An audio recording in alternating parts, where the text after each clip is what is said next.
Alright, here's another segment to my smoker video that's taken me way too long to build. As you remember in the earlier videos, I had a split here to let the pipe spring open. Then I welded a piece in there to close that gap. So now I'm going to take a grinder, grind these welds. I'm not going to grind them very much, just mainly want to clean up all the splatter on them. This is going to be on the bottom, so you're not going to see it much anyway. I just want to clean it up a little bit and then get this edge real good.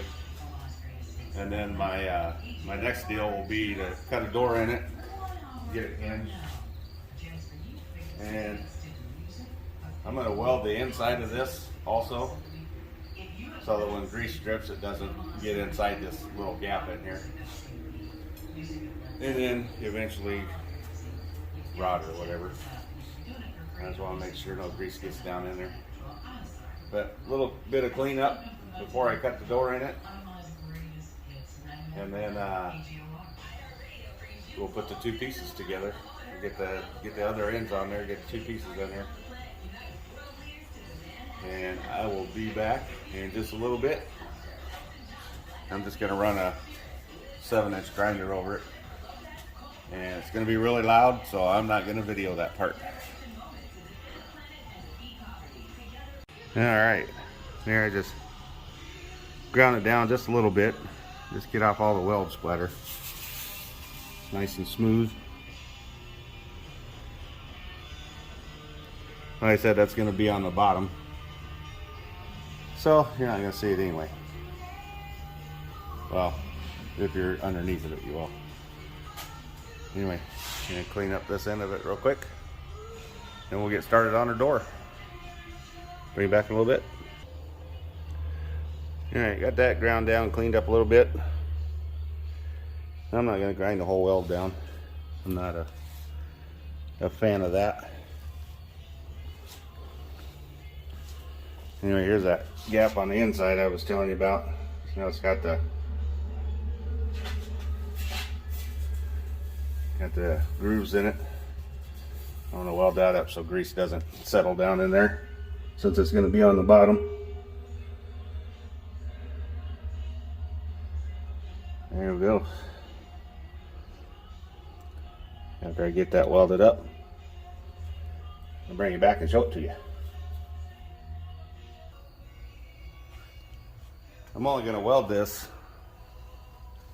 about halfway in, because I obviously can't reach to the other side. Should have welded that before I put that other end on. Another lesson learned. Anyway, and then of course when you weld something like this, anyone that has welded for a while knows that you start back here and you weld your way to the front. Because if you start in the front and you lean over it, you're going to burn yourself. But anyone that's welded for a while knows to start away from you and work your way to you, so you're not leaning on top of 1,000-degree welds. Anyway, let me get some of this welded. I'll bring it back. I know you're not going to see much because of the position of the camera, but I just want to weld this on video so people know that I not only cook, I can build things. Alright, let's go.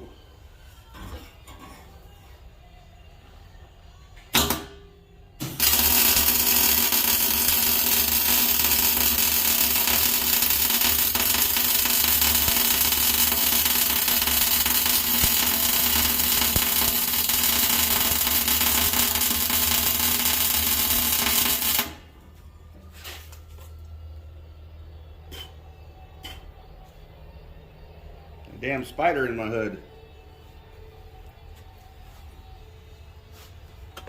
Alright, have the spider excavated.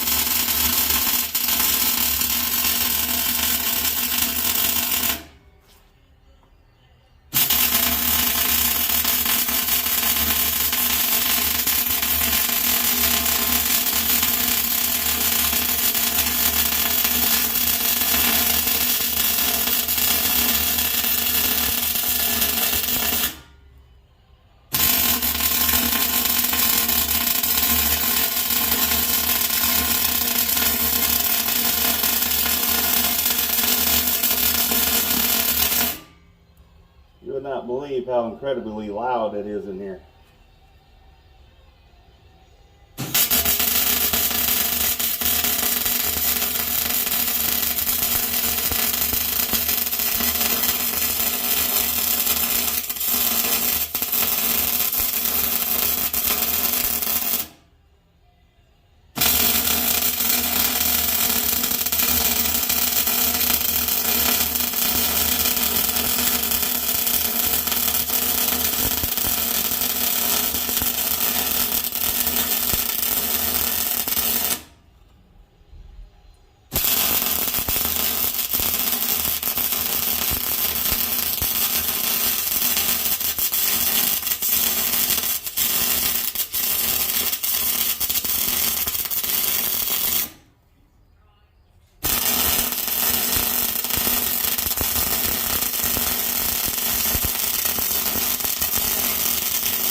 All right.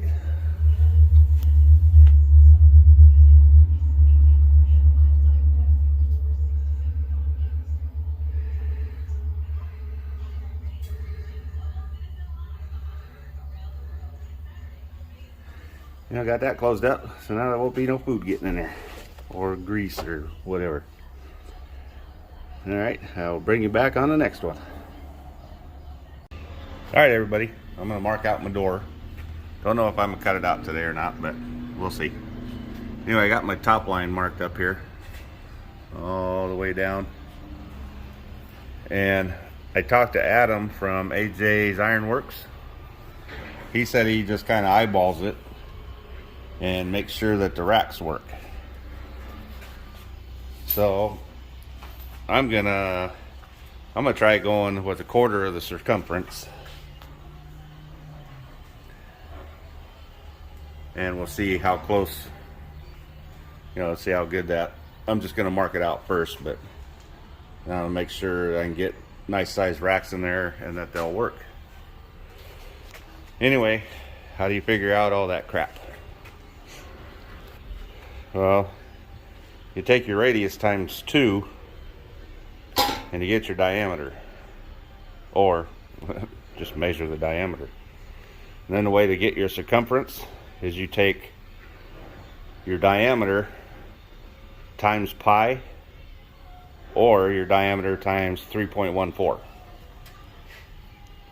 So then you come up with 64 inches, 0.0099, but I don't know, that's pretty small, so I'm just gonna go with 64. And then a quarter of that, quarter of your circumference would be 16.0024, which is also really small, so I'm just gonna go with 16. So 16 inches would be a quarter of the circumference on this tube. It's amazing how smart Google can make you sound, right? I looked that up a while ago when I was trying to figure out 55-gallon drum circumferences. Anyway, let me get this door marked out and I'll bring you back.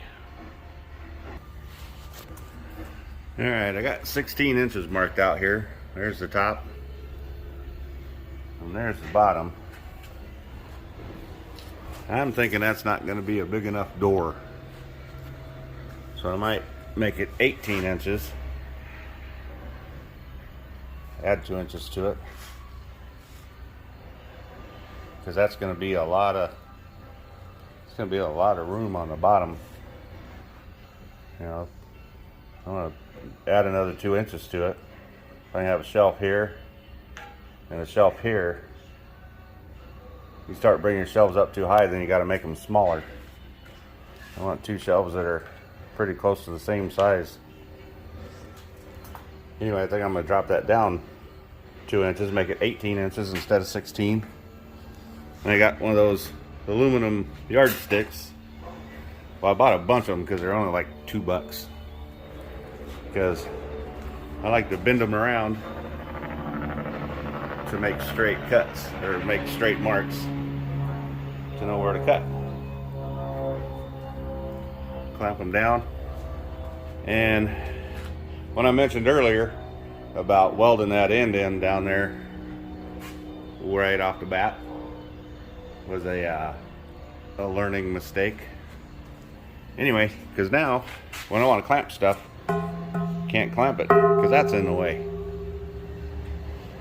So, like I said, lesson learned.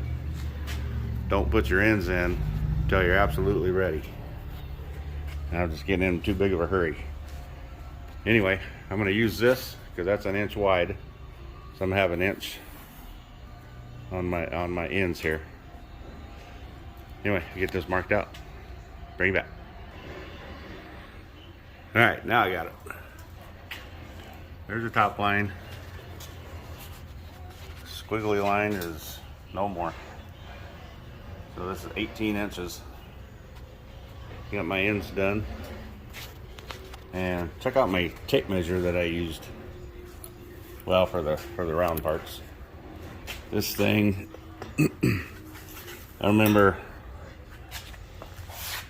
my dad yelling at me when I was a kid about this tape measure. I was messing around with it one time. He goes, "Go put that away. That's older than you are." And it's one of them really flimsy ones, so you can bend it around. I'm trying to do this one hand.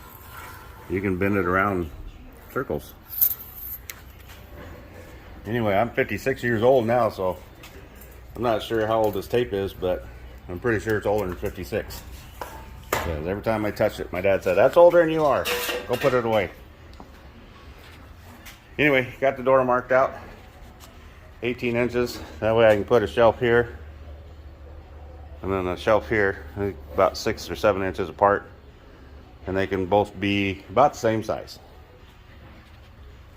So, big lesson today. Don't weld your end caps on early, because it's just a big pain in your backside. Alright, I will talk to you later. Have a good day, everybody. Happy Wednesday, happy hump day. Alright, bye.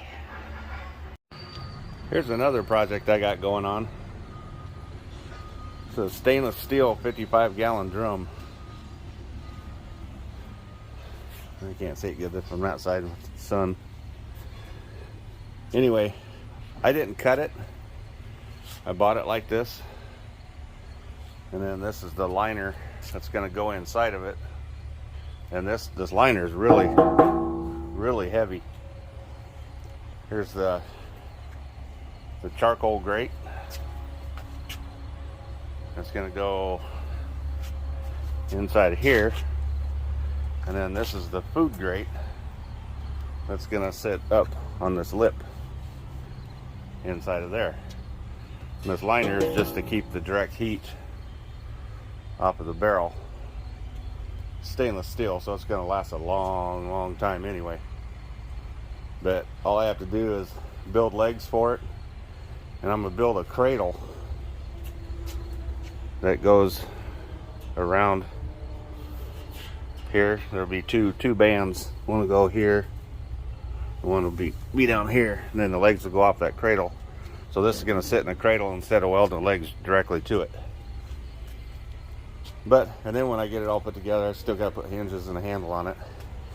I'm going to take my buffer and I'm going to buff that sucker up so it looks like a mirror. Anyway, I'm also working on this while I'm working on my smoker. Anyway, just thought I'd show that to you guys. And I can't wait to start using this baby. Talk to you later.